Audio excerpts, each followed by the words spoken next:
Here it is on display in Dundrum Town Centre. It is the Nissan Qashqai that we are giving away for free. All you need to do to enter is follow. If I were to say the word hoarder, you'd probably think of like those reality TV shows where there's a bunch of boxes everywhere and there's junk strewn all over the place and there's like bugs and rotting food and everything's just gross. Hey, Linus. Well, Brian the electrician, he's always been a little different, but he's also a different kind of hoarder. So take a step inside Brian's domicile here where we're gonna see exactly what a tech hoarder looks like. The LG Ultrawide Festival for 2019 has begun. This ultrawide monitor. Everything looks pretty normal so far. You know, family pictures on the walls. Got China cabinet. Perfectly normal, you know, dishes and stuff. So, I mean, this is all pretty normal. You got your Xbox, your computer. I mean, wow, haven't seen one of those in a long time. the keyboard attached Xbox 360 controller. Controllers, there's a random mouse. Okay, this seems like it might become a bit of a recurring theme. This is not plugged into anything. It's just there. It's just there. Well, I know why it's there. It's there in case, you know, someone loses track of the wireless one or the battery dies. You just have an emergency mouse just within arm's reach at all times. Now that is a sign of a true tech hoarder. You've got an AC adapter that isn't plugged into anything, an Ethernet cable that isn't plugged into anything. Oh no, I knew it. An I/O shield. You'd never know what room we're in if I didn't tell you, but this is in fact the kitchen. The kitchen. So we've got ourselves not one, not two, but 3 computers. Yeah. And I'm told that these 2 are just a modern machine for recipes and cooking. Couldn't use a tablet for that? And a little Minecraft. Okay, machine number, a little bit of kitchen Minecraft. Number 2 is an old Windows XP machine for retro games, which naturally you would play here in the kitchen. Well, you know, just if I can't make it down to the basement. These are a classic. Oh yeah. These are beautiful. You have a non-plugged in D-Link access point. 3rd computer, not plugged into anything. Oh, look at this relic. It has a serial port. Wait, it also has a DisplayPort port. Oh my goodness, there is so much dust in that DP port. That looks like it has never been used. Probably not. Yeah, we're gonna head downstairs, but Brandon, you just about tripped over another computer right there. Wait, well, hold on a second. Why is this one here? It's gonna go downstairs. It's gonna go downstairs. So you know what? Well, look, Brian, we're here to help. All right, here we go. We're descending. You never know when you're gonna need 300 feet of Ethernet cable. Oh my goodness. What the hell is this? This is very early LCD technology. I feel like a tech archaeologist. Like, what is this, 2005? Property of Blessings Christian Marketplace. Oh, that's from Michelle's old work. Manufactured January 2004. Yeah, I would accuse you of stealing it, but I'm sure they didn't want it anymore. And that was 10 years ago. Oh my goodness. Is this a PCMCIA card? Yes, it is. I love that they called 10100 fast Ethernet, because that is not fast. Okay, I could give you a pass on the extra mouse in the living room, but this is 3 mice and 3 keyboards on a utility sink. Yeah, to be cleaned. To be cleaned. Okay, this is a 3-button mouse with no scroll wheel. Yeah. The best way to clean that is in a melting vat so they can reuse the plastics to make something modern and useful. Is that an iPad 1? I think that's mine, actually. And the other one. Oh my goodness, I forgot how chonky this thing was. Look at how thick this thing is. And I actually thought we were done in this corner. I was looking under the desk. I was like, okay, you got your racing, but what is this? Why is there a CD drive down there? It's there's no good reason. You may stop explaining. There is. It's to keep the pedals from moving back when I'm playing the driving. To keep the pedals from moving back. Yeah. The pedal bumps against the drive. You're it works literally perfectly. using it as a doorstop. Yes. Is that a CD changer? Why? Don't you have Spotify, sir? Actually, I'm just using that as an amp. All right, now we're into what is very obviously the wifey PC. So I couldn't help noticing that she doesn't have nearly as good a rig as you. I saw that Minecraft is struggling a little bit there. What's your excuse, sir? My excuse You're is gonna have this much tech, and you're not gonna have her Minecraft running at 100 plus FPS. that's the interim PC. I have another one in the workshop that I've built for her. We're gonna see if that story checks out. At least she's got a laptop. It's a bit of an older model, tough book. A second gen i5. Oh, it doesn't even have a USB 3, dude. Yeah, it's a tough book. Doesn't need USB 3 to be cool. What do you think, guys? Do I look cool? If I do, it's not the laptop. LTTstore.com. Anyway, this is a second home theater PC. Yeah. There's nothing wrong with a TV in the basement, but come on, man. More Yeah. than one home theater PC. Also, An old amp. 1 old amp amps. is not a problem. 2 amps is a problem. This one's not hooked up, and this one is not hooked up. Not yet. What is this? For the printer. Oh my goodness. I had a LaserJet 6P Still works. 10 years ago, and it was used. You guys may not know, this is a gravity-fed model laser printer, which means that the print reliability, while the text is very crisp, it's very poor. The toner cartridge in this, I got filled back when I was in high school for $40, and it's still on the same fill. Right, but that's because you're not actually using it. Not right now. I used it for a lot of years. Still going. So I'm gonna have to knock a few more points off for these speakers that are next to a TV but not actually hooked up.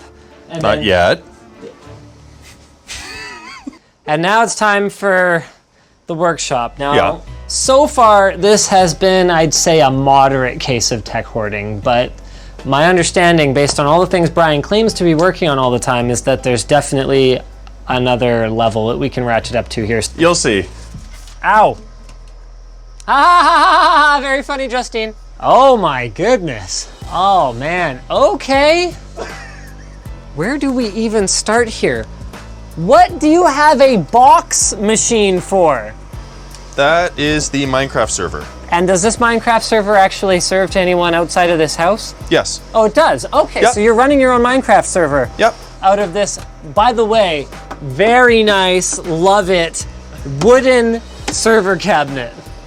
Just as long as you don't have a fire, everything's fine. The top one is storage. All right, how much storage is in here? Right now, 3 terabytes. You have an entire 4U for 3 terabytes of storage?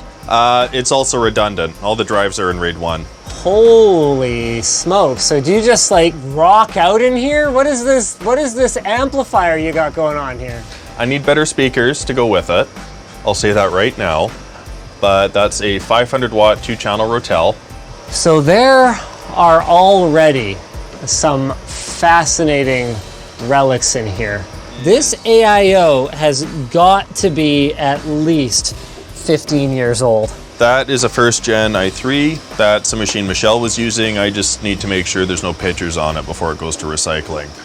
More wrapping paper, very funny. I couldn't help noticing that there was an entire list of software serial keys. Some of it useful, some of it probably less useful. PC Internet Security 2008. I remember that. That's a classic. That's when I started that database. Sims 2. Wow, you own the entire Sims 2 series. And you solemnly swear every single one of these keys is legit? Yes. All right, I might hit you up for some. No, don't worry about it. Windows 95, Windows 98, and 98 SE. Okay. Now this is something I think we can all agree can just be thrown away. So you work with an electronics recycler, but to do what? To just hoard more? Yeah, it's Yeah.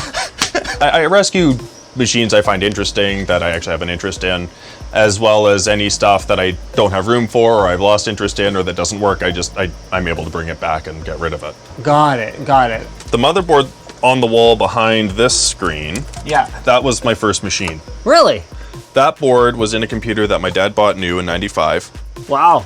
And then when he got a machine to replace that, it was handed down to me. Since then, the barrel battery leaked out onto the board, wrecked some of the traces. I hope to find another one, but I still have the rest of that machine, which is up on the shelf. It's the old Comtex. Oh, interesting. So that machine started all this. Look what you did. Oh, interesting. So this is like VGA capture. What could you possibly hope to do with this kind of stuff? Well, at least this one's got VR out. I mean, some of this stuff wasn't even good when it was new. Sound cards. How's that for a sound card? Look at this thing. It's got a RAM slot on it. Old AWE32. Look at that. Gold Star. Didn't they become something else eventually? LG, that's right. Lucky Okay. Gold Star. Nuts. So this is from 1995. So if you're complaining about how your RTX whatever doesn't fit in your case and needs to be so big. So this is a modern graphics card. Yeah, it's a little bit on the thicker side, but in terms of the actual length. Oh, is this Quadro 6000 work? Yeah. It does display. I haven't booted Windows up with it yet. Damn, Daniel. Okay. Floppy and IDE cables. Yep. Oh no. Got a thermal paste rag in here. Got some random modular power supply cables. Yeah. Got some more ribbon cables. Got some overflow. That's the mixed drawer. So there's actually some decent stuff in here. That's an HX 1000. Yep. Piles upon piles of AMD coolers. This is like some socket. Holy crap, this is socket 462. So basically that's why you have 3 terabytes of space, because this is all just like Recycled drive. recycled drives. And that's why you run RAID 1. Yes. Because this is all recycled drives. Exactly. What's this Fujitsu? 2.57 gigabytes. Yes, my friends. Look. This is back when, 100 or even 10 megs really counted. Check that out. Or this one. Seagate Medalist, 631 megs. So this is probably similar to the drive that was in my family's first computer. Yeah, so this is probably around the neighborhood of my family's like upgraded drive in our 386. So we talked about these actually in our Drive Savers video. They actually have a ton of old stuff like this lying around that is in working order, because they never know when they're gonna get like a nuclear power plant or something that's still running hardware from this generation that's like, hey, our drive died, we need to get the data off of it. So I feel like there has to be a rhyme or reason to this. The very, very top is old, much more vintage. Socket 7, socket 3. Sure. Wait, is Side, this you're going a little outboard cache? Yeah.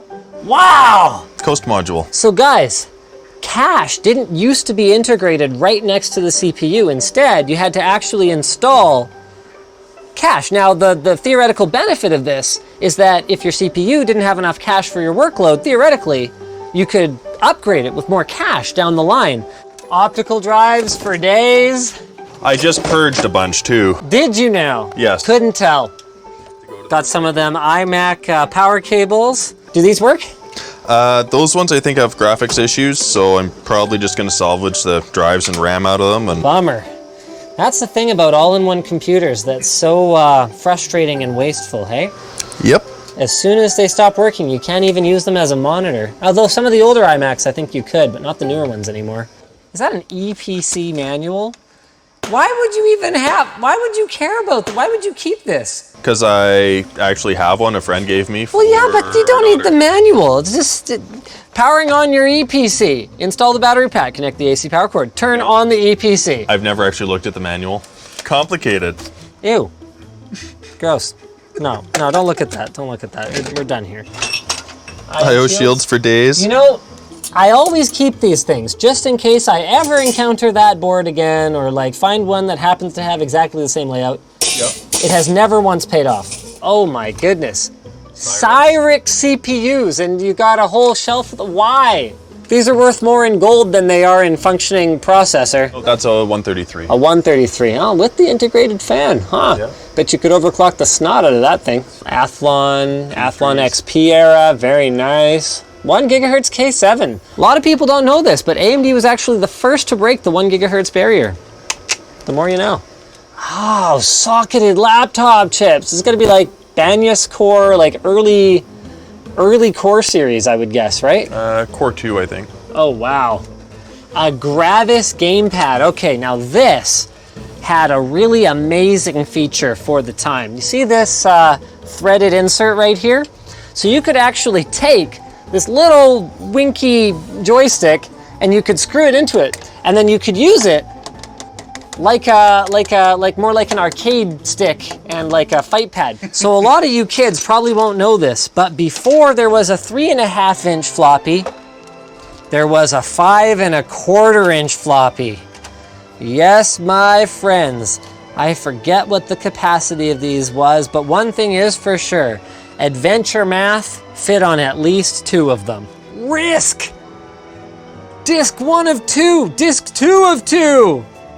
Oh man, there was a great Risk custom map for Supreme Commander that seems to have been lost to the bowels of the internet, unfortunately. Hey, if anyone out there is watching and you still have that old Supreme Commander Risk map, let me know. It was flippin' awesome. Okay, so I gotta know the stories behind at least a couple of these. So this one you were saying was your very first PC. Yep, that's the one that started it all. Oops. Now this is a classic right here. Turbo button. This really did make your computer go slower when it was activated. Common misconception. A lot of people think the turbo button was designed to make your computer turbo up when it was enabled. But actually, it was because computers were too fast for games, and games used to have their physics tied to the clock speed of the CPU. So when CPUs got too fast, they needed a way to enable compatibility for these old, poorly coded games. So you would press the turbo button and it would actually clock your computer down. So my parents, when I wasn't allowed to use the computer, used to lock it and our power button wouldn't work anymore. Little did they know I had a key for it as well, but. I haven't booted this up in years. I still need to fix the keyboard on it, but it did work the last. Is this the compact portable PC? Yes, it is. Wow! No way! So guys, the way I could actually tell, not because I recognized it immediately, was just because I knew that it had a handle on it that looked just like this. So there you go, the entire back of it is the computer. There's your 5.25-inch floppy drive. There's your, I don't know, what is this, like a 7, 8-inch? I think it's an 8-inch, it's green monochrome. And you've got a brightness dial. Yeah. And this is actually the Plus model. It has a hard disk. Technically, they're right. It is portable. Okay, so to challenge Brian to prove that there's a use for this collection, I said, okay, find me a game I used to play. I want to play me some Commander Keen right now. So he pulled down this 486, and this was what particular variant? This is a DX2, so clock doubled, 66 megahertz. I'm surprised you. EGA Trek! Look, I used this crap. Remember when the speaker was built into the computer?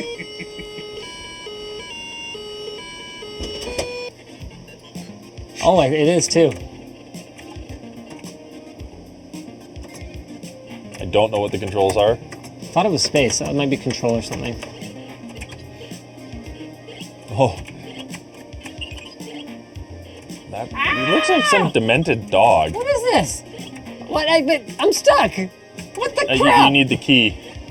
Now our final piece of tech archaeology here is this. This is an AMD-based laptop? Yep, it's a K6-2 366. Holy crap. That display is horrible. Even with the pointer trails on, or even without them, you'd basically have Pointer trails are off. That's not pointer trails. Oh my goodness. It's horrible. Are you sure they're not on? Positive. Can I double check? You can double check I believe all you want. But can I double check? Oh wow, they're off. What if we turn them on?